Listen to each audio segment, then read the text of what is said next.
All right, Bon Beanie, and welcome to part 4, the final part of the snorkeling series from Grand Turk.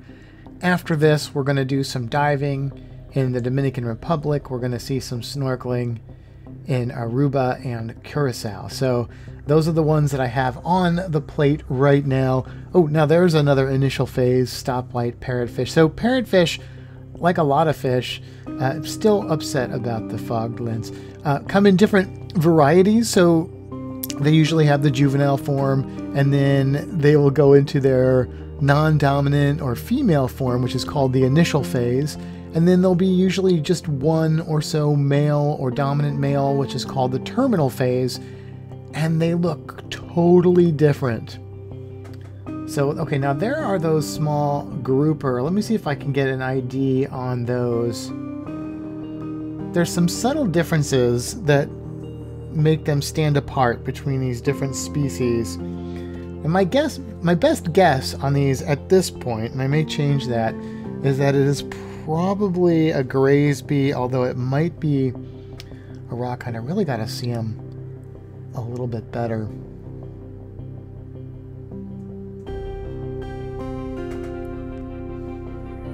Now when you get into this rocky coral structured area, a lot of times what you're going to notice are a lot of different species of damselfish. Now the blue chromis, those bright blue little fish, are damsels. The sergeant majors are damsels. If you're in the Pacific Ocean, clownfish are damsels. There's a lot of different types of damsels, but oh, there's a long-spined sea urchin. Good sign.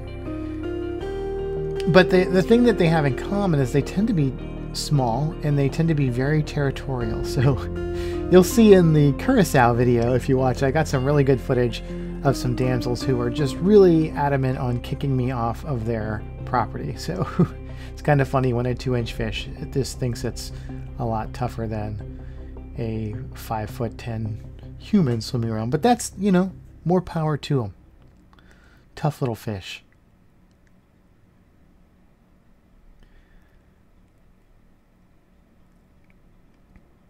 So I'm just kind of scanning around. What's interesting is, you know, we were here for about a half an hour, and in that short amount of time, you start to get the lay of the land, as it were, and recognize, you know, different spots and stuff. I am so upset about the lens being fogged up. I was just mortified. I thought, oh, this footage is going to be ruined. It's going to be lost. You know, like I said before, it's a good lesson. There's a Spanish hogfish right there, the yellow with the blue on top. It's a good lesson to just go ahead and keep filming. I mean, maybe it'll be lost, but in this case, you know, it was a happy ending. If you hear meowing in the background, that is one of my cats. So I apologize for that, unless you know, you're fond of cats and you might appreciate that.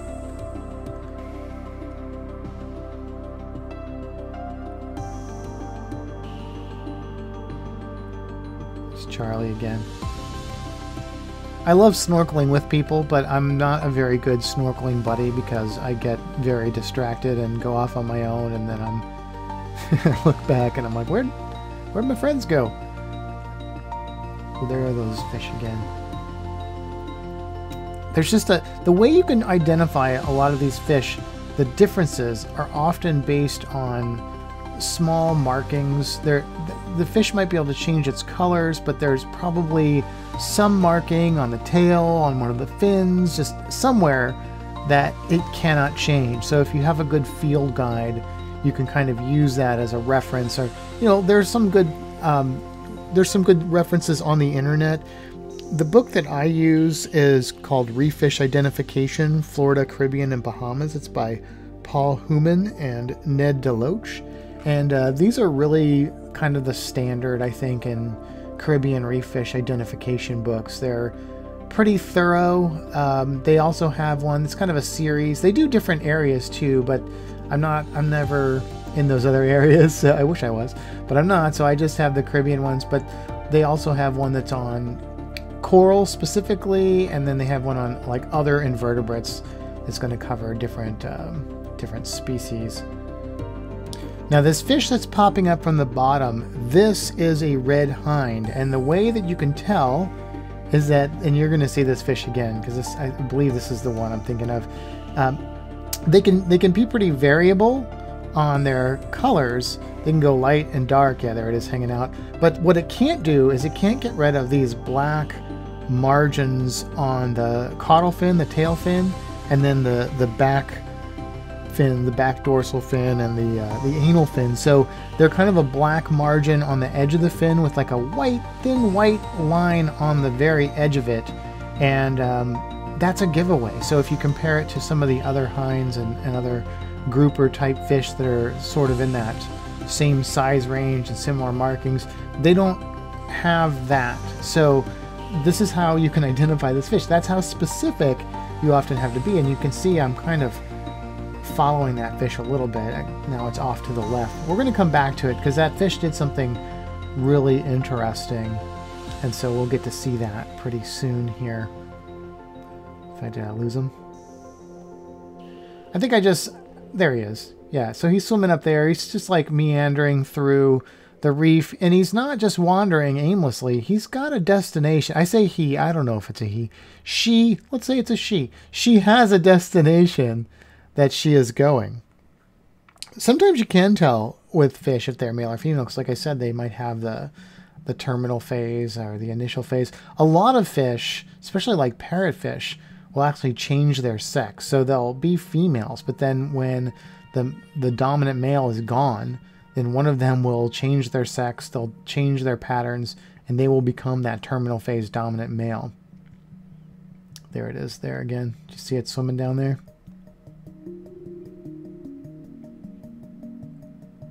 This makes me think that those other fish that we're seeing are red hinds, but without really seeing their markings, and I can't remember.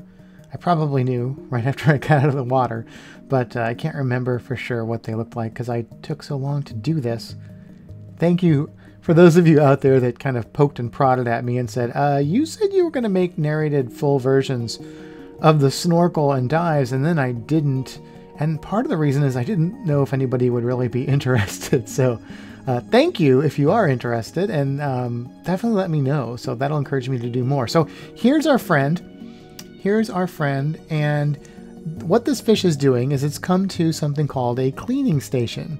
Now he got a little scared, I got a little too close, I had to back off a little bit, but he comes back, and what that means is a lot of fish, especially groupers, are pretty well known for doing this. They will go to certain areas, and in these areas there is another animal living there. It's usually either a goby, which is a very small fish. It may be a type of shrimp, but these things they live in these little territories. They're tiny animals typically, and they have what are called cleaning stations. So it's kind of like the car wash for a fish. And so the fish will come in there, see he's back, and they'll come in there, and then they'll wait for these little animals to go in and kind of pick out the parasites or just kind of clean them up. So that's what this guy is doing. He's hanging out here, and I believe we get to see him like really open up his mouth and stuff. Oh, I think that fish behind him scared him away. But yeah, it's pretty cool, and you know the fish know where this is. The bigger fish know where these stations are, and it's a cool symbiotic relationship. So symbiotic relationship is when two species have some sort of dependency on one another. Now, it's not always mutual.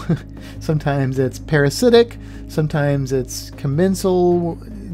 So basically in layman's terms, sometimes the two animals or two species, it doesn't have to be two animals, will both benefit. Sometimes one will benefit, sometimes one will benefit and the other one, it doesn't really matter.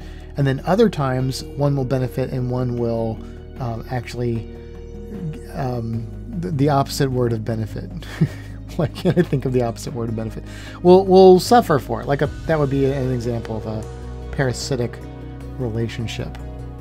You know, a flea on your cat or dog is a symbiotic relationship that benefits the flea, not so much the cat or dog, as the case may be.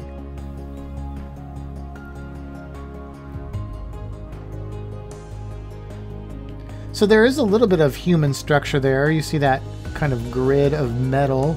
I don't know if that's part of the library that fell into the water or some other debris. You know, it's never good to see human trash and stuff in the water, but sometimes big metal structures or big rock structures or stone structures, I should say, sometimes those can help to actually establish an ecosystem or a habitat for animals. It might give a surface for coral to attach to or sponges to attach to, and then that'll in turn attract other different varieties of life. So humans will actually make these things called reef balls, and you'll see them in videos, and if I do these in the future. And these are sort of half-cylinder structures with holes in them, and those are good for growing coral reefs, or they're also sometimes called oyster balls, and they'll kind of be a good surface for oysters to go to.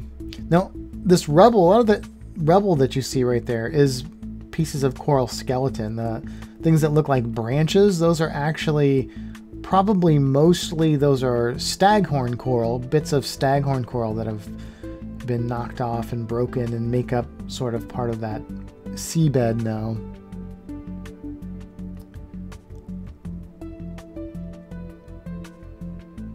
See, Charlie's got the right idea. We're way away from the pack. If I turn the camera a certain direction, you'd still, even after all this time, you know, we've been out here for almost 30 minutes now, and everybody's still, a lot of people are still sticking together and kicking each other in the face, and gotta get away from that. Get away from the herd.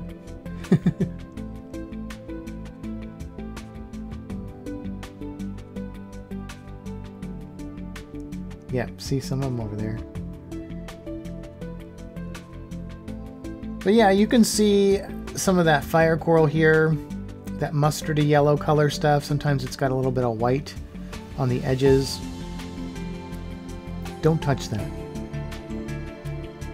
Very important. There's a blue tang, yellowtail snapper. I mean, all your usual fish are hanging out here.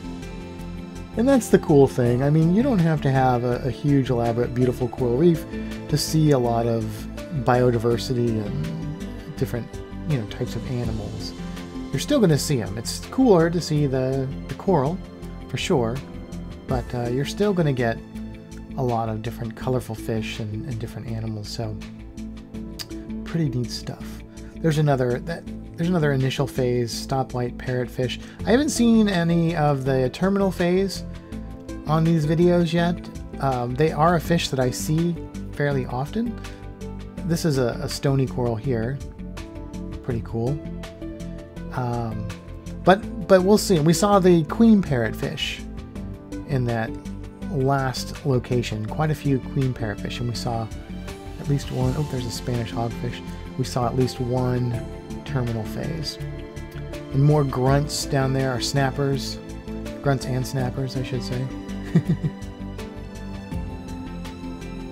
Very close relatives, grunts and snappers. They're not the same exact thing, obviously. They're different species, but they're similar body shapes, similar habits for a lot of them.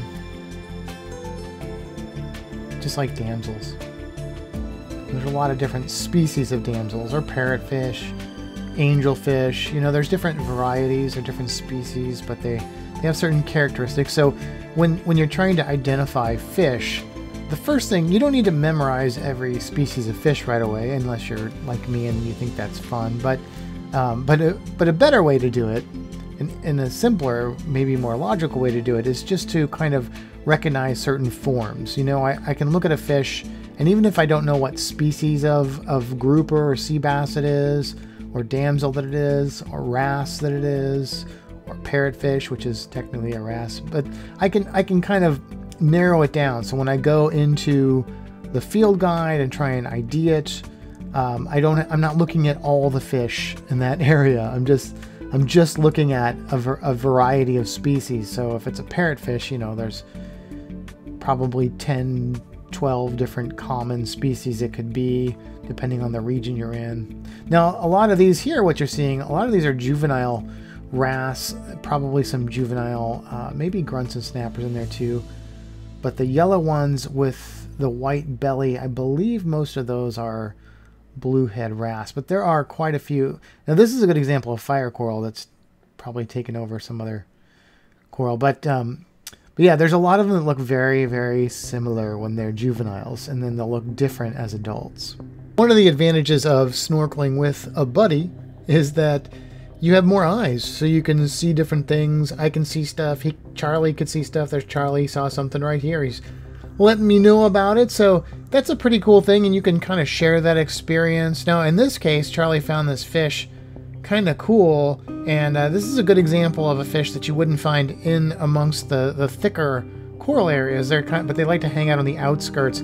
This is a lizard fish. Can you see it on the bottom, kind of in the center of the screen? Charlie's kind of pointing to it. Look a little bit lower from where he's pointing, just a different perspective, and he's pointing his camera at it. So these guys like to hang out on the bottom, and they blend in really well. You'll see them sometimes right up by beaches and those kind of places. But yeah, unfortunately, it was time to get out of the water, which means I'm going to have to wrap up this video. But listen, thank you for watching. Please comment below and let me know if you enjoyed this video, and give it a thumbs up so I know if you want me to make more of them. But I'm going to wrap up this series of snorkeling in Grand Turk. Thank you for watching. Until next time, have a fantastic day.